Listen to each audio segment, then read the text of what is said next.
Serette gözlerime min seni söyleyen diyey. Gecede yıldızlardan yürüp yanıma gele. Serette gözlerime min seni söyleyen diyey. Gecede yıldızlardan yürüp yanıma gele.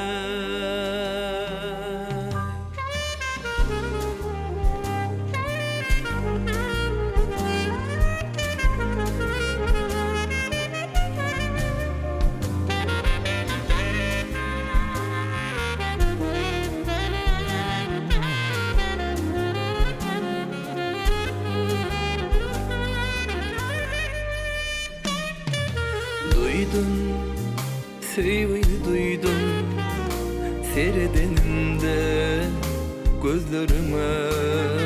Dinleydi söyledim, mehrimi duydum, yüreğime koydum, şan sevgini.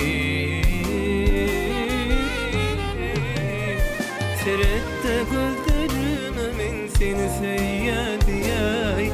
Gecede yıldızlardan yürüp yanıma geley. Seyrette gözlerime min seni söyleyen diyey. Gecede yıldızlardan yürüp yanıma geley.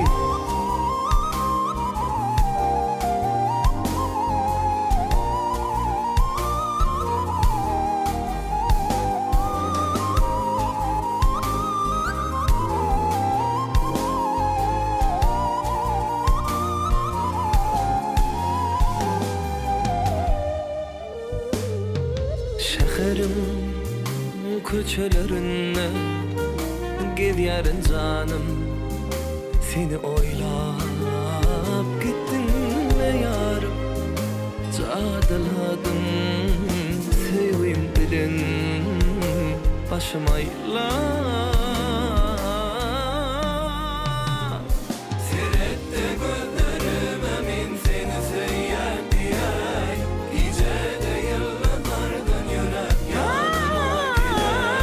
Seyrette gözlerime min seni söyleyen diyey. Gece yıldızlardan yürüp yanıma geley.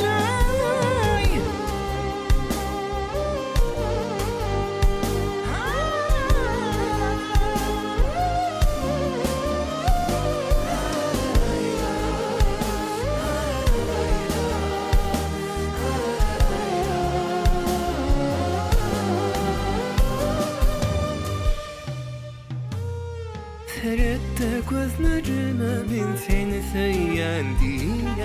Gecede yıldızlardan yürüp yanıma geley. Seyrette gözlerime min seni söyleyen diyey. Gecede yıldızlardan